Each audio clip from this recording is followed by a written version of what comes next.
ಪೂರ್ಣಪ್ರಜ್ಞ ಸಂಶೋಧನಾ ಮಂದಿರದ ನಿರ್ದೇಶಕರಾಗಿರುವಂತಹ ನಾಗಸಂಪಿಗೆ ಆಚಾರ್ಯರು ಒಂದೆರಡು ಮಾತುಗಳನ್ನು ನಮ್ಮನ್ನು ಉದ್ದೇಶಿಸಿ ಆಡಬೇಕು ಅಂತ ಹೇಳಿ ಕೇಳಿಕೊಳ್ತೇನೆ. ಭಕ್ತಿ ಸಿದ್ಧಾಂತದ ಒಂದು ಪಂಥ, ಸಿದ್ಧಾಂತದ ಒಂದು ಕಾರ್ಯಾಗಾರ ವೀರನಾರಾಯಣಾಚಾರ್ಯರ ಮೂಲಕ ನಡೀತಾ ಇದೆ. ಇದು ದೇಶ ವಿದೇಶ ವ್ಯಾಪಿಯಾಗಿ ಭಕ್ತಿ ಸಿದ್ಧಾಂತದ ಪ್ರಚಾರದಲ್ಲಿ ಮಹತ್ವದ ಯೋಗದಾನವನ್ನು ಮಾಡಲಿಕ್ಕಿದೆ ಅನ್ನತಕ್ಕಂಥದ್ದು ನಮಗೆಲ್ಲ ಅಭಿಮಾನ ಪಡ್ತಕ್ಕಂಥ ಒಂದು ಸಂಗತಿ. ನಾರದ ಭಕ್ತಿ ಸೂತ್ರದಲ್ಲಿ ಭಕ್ತಿಯ ಡೆಫಿನೇಷನನ್ನು ಹೇಳ್ತಾ ಸಾತ್ವಸ್ಮಿನ್ ಪರಮ ಪ್ರೇಮ ರೂಪ ಅಂತ ಹೇಳ್ತಾರೆ ನಾರದರು. ಅಖಂಡವಾದ ಪ್ರೇಮವನ್ನೇ ಭಕ್ತಿ ಅಂತ ಕರೀತಕ್ಕಂಥದ್ದು.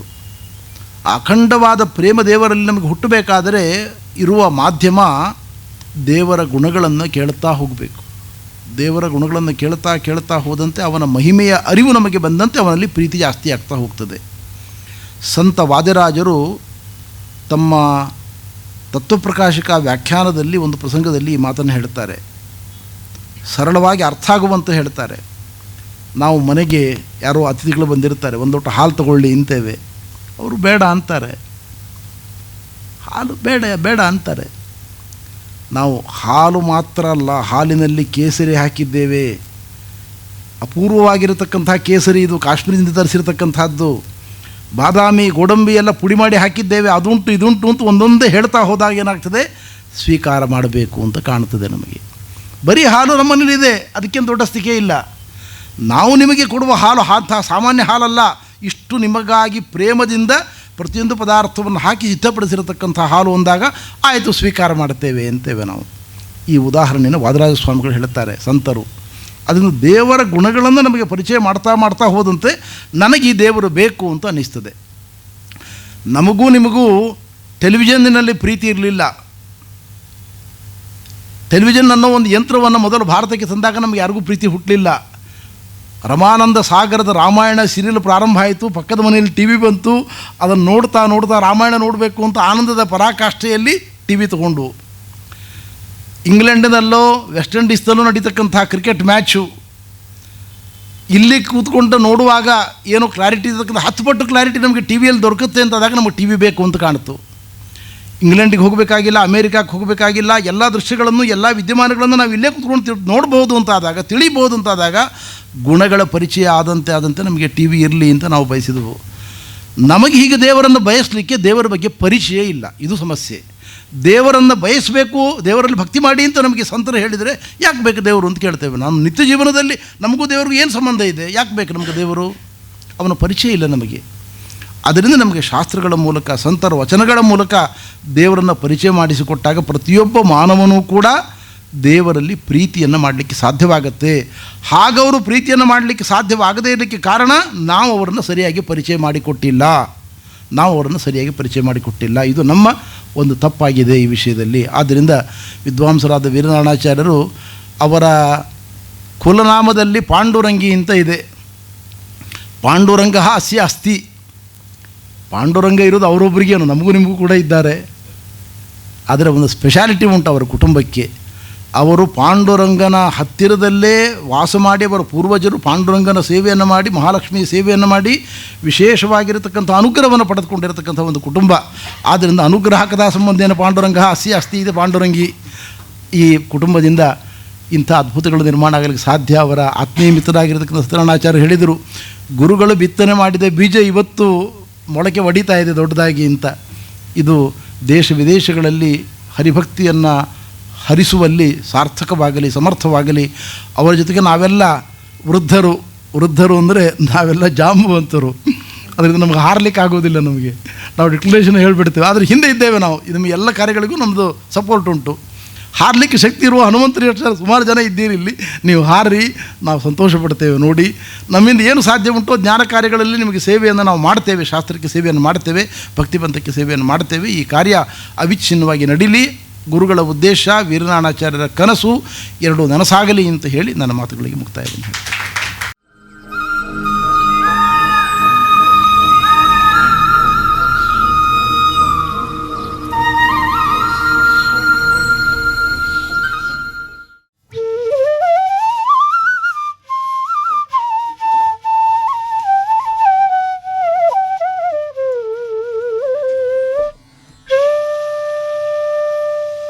ತತಶ್ಚ ಶೌರಿಃ ಭಗವತ್ಪ್ರಚೋದಿತಃ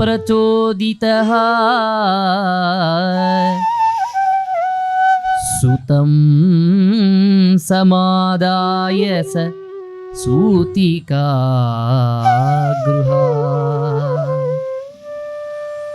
ಯದಾ ಬಹಿರ್ಗन्तುಮಿಯೇಷ ತರ್ಹ್ಯಜಾ ಯಾ ಯೋಗಮಾಯಾಜನಿ ನಂದಜಾಯಯಾ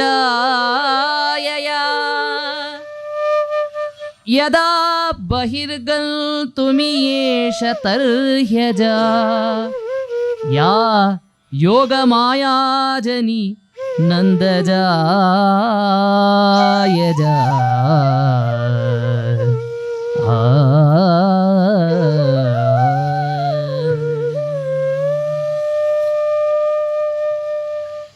ತಯಾ ಹೃತ ಪ್ರತ್ಯಯ ಸರ್ವವೃತ್ತಿಷು ದ್ವಾಸ್ಥೇಷು ಪೌರೇಷು ಚ ಯಾಪೀತೇಷ್ವಥ ತಯಾ ಹೃತ ಪ್ರತ್ಯಯ ಸರ್ವವೃತ್ತಿಷು ದ್ವಾಸ್ಥೇಷು ಪೌರೇಷು ಚ ಯಾಪೀತೇಷ್ವಥ ದ್ವಾರಶ್ಚ ಸರ್ವಾಃ ಪಿಹಿತಾ ದುರತ್ಯಯಾ ದ್ವಾರಶ್ಚ ಸರ್ವಾಃ ಪಿಹಿತಾ ದುರತ್ಯಯಾ ಬೃಹತ್ ಕಪಾಟಾಯ ಸಕೀಲ ಶೃಂಗಲೈಃ ಬೃಹತ್ ಕಪಾಟಾಯ ಸಕೀಲ ಶೃಂಗಲೈಃ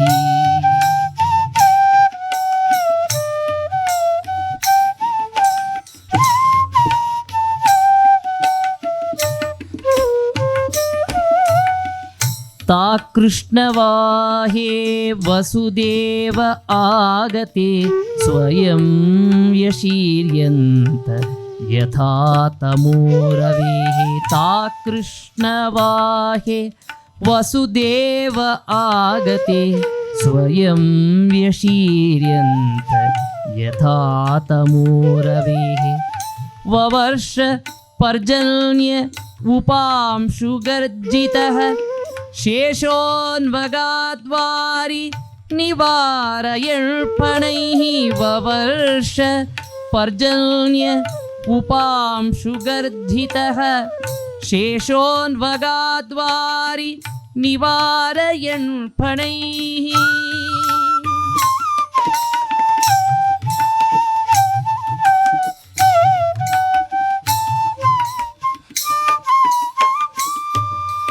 ಮೇಘೋ ನಿವರ್ಷ್ಯತ್ಯಸಕೃತ್ಯ ಮಾನುಜಾ ಗಂಭೀರತೋ ಯೌಘಜವೋರ್ಮಿಫೇನಿಲಾ ಭಯಾನ್ ಅಕಾವರ್ತ ಶತಾಕುಲಾ ನದೀ ಭಯಾನ್ ಅಕಾವರ್ತ ಶತಾಕುಲಾ ನದೀ ಮಾರ್ಗಂ ದದೌ ಸಿಂಧುರಿವ ಶ್ರಿಯಪತೇಃ ಮಾರ್ಗಂ ದದೌ ಸಿಂಧುರಿವ ಶ್ರಿಯಪತೇಃ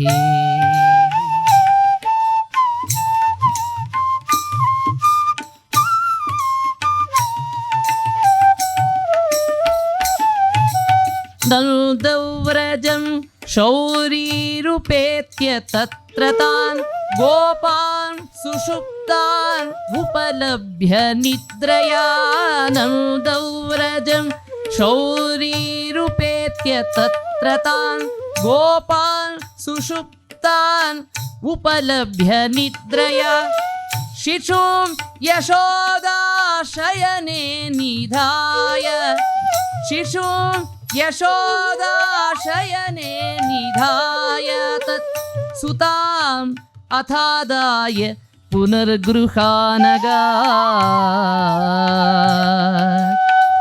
ಸುತಾಂ ಅಥಾದಾಯ ಪುನಃ ಗೃಹಾನಗಾ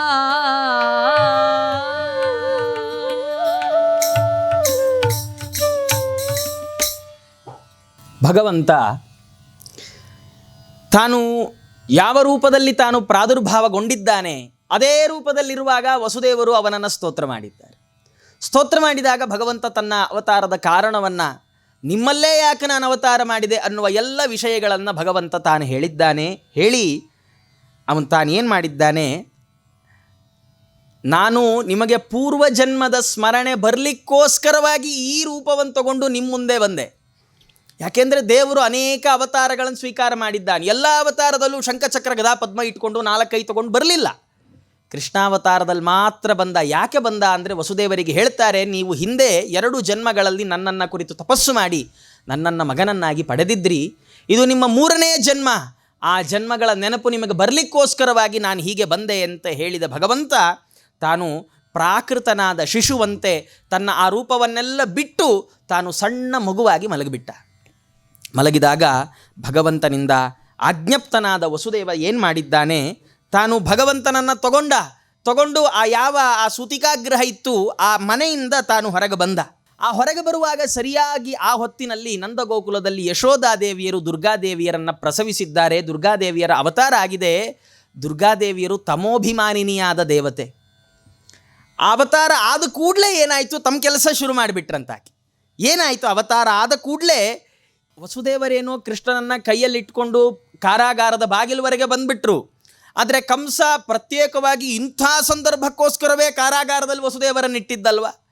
ಹಾಗಾದರೆ ಎಲ್ಲ ದೈತ್ಯರನ್ನು ರಾಕ್ಷಸರನ್ನೆಲ್ಲ ಕಾರಾಗಾರಕ್ಕೆ ಅವರು ತಾವು ನೋಡ್ಕೊಳ್ಳಿಕ್ಕಿಟ್ಟಿದ್ದ. ಹೇಳಿ ಕೇಳಿ ರಾಕ್ಷಸರು ಅವ್ರು ಯಾರೂ ಹಗಲು ಎದ್ದಿರೋರಲ್ಲ, ಅವರೆಲ್ಲ ರಾತ್ರಿ ಎದ್ದಿರೋರು. ಹಗಲು ನಿದ್ದೆ, ರಾತ್ರಿ ಎದ್ದೆ ಅಂತ ಹಾಗಿರುವವರು ಅವರೆಲ್ಲ. ಅದಕ್ಕೆ ಕೃಷ್ಣ ಅವತಾರ ಆದದ್ದು ರಾತ್ರಿ ಕಾಲದಲ್ಲಿ. ಆಮೇಲೆ ನನ್ನ ಮೇಲೆ ನೀವು ದೋಷಾರೋಪಣೆ ಮಾಡಬೇಡಿ ಅಂತಾನೆ ಕೃಷ್ಣ. ನಮ್ಮ ವರ್ಕಿಂಗ್ ಅವರೇ ಅಲ್ಲ, ನಾವು ಎದ್ದೇ ಇಲ್ಲ, ಆವಾಗಲೇ ನೀ ಬಂದು ಹೋಗ್ಬಿಟ್ಟು ಕೃಷ್ಣ, ಅದಕ್ಕೆ ನಮಗೆ ಗೊತ್ತಾಗಲಿಲ್ಲ. ನಾವು ಎದ್ದಿರುವಾಗ ಬಂದಿದ್ದರೆ ಕೃಷ್ಣನ ಹಿಡಿದು ಬಿಡ್ತಿದ್ವಿ ಅನ್ಬೋದು ಮುಂದೆ ಬಂದವರು. ಅದಕ್ಕೆ ಕೃಷ್ಣ ಅಂದ, ನೀವು ಯಾವಾಗ ಎದ್ದಿರ್ತೀರಿ ಅವಾಗೇ ನಾ ಬರ್ತೀನಿ. ಆದರೂ ನನ್ನ ಸ್ಪೆಷಾಲಿಟಿ ಏನು ಅಂದರೆ ನಾ ಬಂದಾಗ ನೀವು ಮಲಗ್ತೀರಿ ಅಂತಾನೆ ಕೃಷ್ಣ. ಎಲ್ಲರೂ ಮಲಗಿಬಿಟ್ಟಿದ್ದಾರೆ. ಯಾಕೆ ಅಂದರೆ ಯೋಗಮಾಯೆಯ ಪ್ರಭಾವ. ಭಾಗವತ ಹೇಳುತ್ತೆ, ಹೃತ ಪ್ರತ್ಯಯ ಸರ್ವವೃತ್ತಿಷು. ಅವರೆಲ್ಲ ಅಲ್ಲಿವರೆಗೆ ಭಾಳ ಕಣ್ಣು ಹೀಗೆ ಬಿಟ್ಕೊಂಡಿದ್ರು. ಯಾವಾಗ ಕೃಷ್ಣಾವತಾರ ಆಯಿತೋ ಎಲ್ಲ ಹೀಗೆ ಕಣ್ಣು ಮುಚ್ಚಲಿಕ್ಕೆ ಶುರುವಾಯಿತು. ನಮಗೆ 11:40 ತನಕ ಎಚ್ಚರ ಇರುತ್ತೆ. ಆಮೇಲೆ ಹೀಗೆ ಕಣ್ಣು ಮುಚ್ಚಲಿಕ್ಕೆ ಶುರುವಾಗಿ ಸರಿಯಾಗಿ ಅರ್ಘ್ಯ ಬಿಡೋ ಹೊತ್ತಿಗೆ ಯಾರೋ ಎಬ್ಬಿಸ್ಬೇಕು, ಅರ್ಘ್ಯ ಬಿಡಕ್ಕೆ ಹೊರಟಿದ್ದಾರೆ ಎಲ್ಲ ಅಂತ. ಸರಿಯಾಗಿ ಎಲ್ಲರ ಇಂದ್ರಿಯಗಳು ಉಪರತವಾಗಿ ಹೋಯಿತು ಯೋಗಮಾಯೆಯ ಪ್ರಭಾವದಿಂದ. ದ್ವಾರದಲ್ಲಿದ್ದವರೆಲ್ಲ ಇಂದ್ರಿಯ ವಿಶ್ರಾಂತವಾಗಿ ಬಿಡ್ತು. ಊರಲ್ಲಿರೋರಿಗೆಲ್ಲ ನಿದ್ದೆ ಬಂದ್ಬಿಡ್ತು.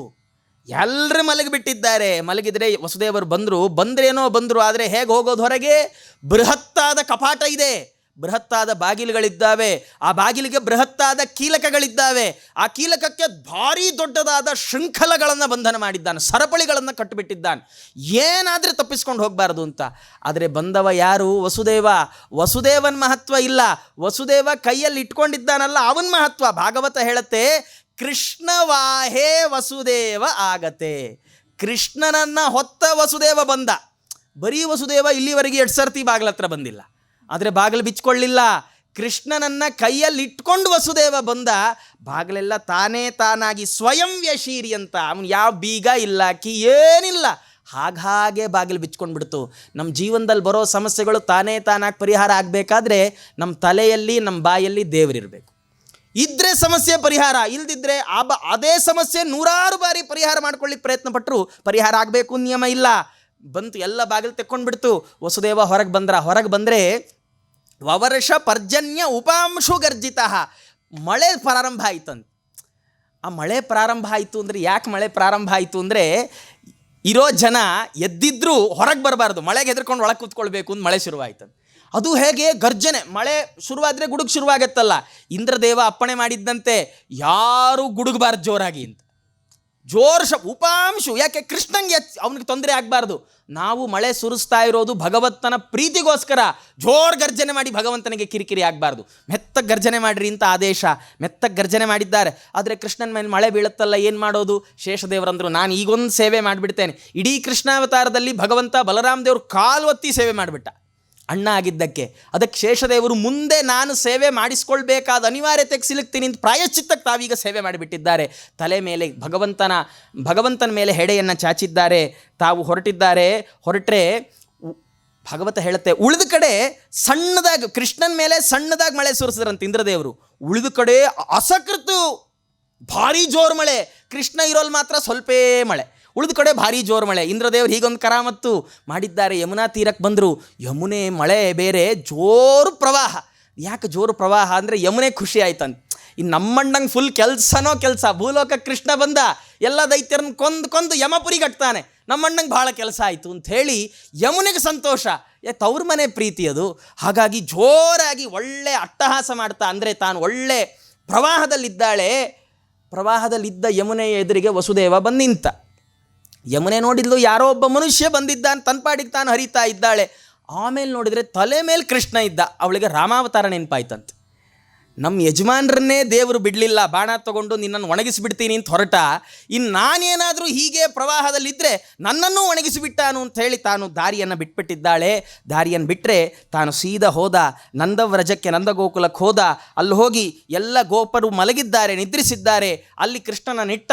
ತಾನು ದುರ್ಗಾದೇವಿಯರನ್ನು ಸ್ವೀಕಾರ ಮಾಡಿದ. ಮರಳಿ ತಾನು ತನ್ನ ಕಾರಾಗಾರಕ್ಕೆ ಬಂದುಬಿಟ್ಟ. ಮುಂದೆ ಕೃಷ್ಣ ನಂದಗೋಕುಲದಲ್ಲಿ ಬೆಳೀತಾ ಇದ್ದಾನೆ. ಆ ಬೆಳೆಯುವ ಸಂದರ್ಭದಲ್ಲಿ ಏನಾಯಿತು ಅದನ್ನು ಮುಂದಿನ ಭಾಗದಲ್ಲಿ ನೋಡೋಣ.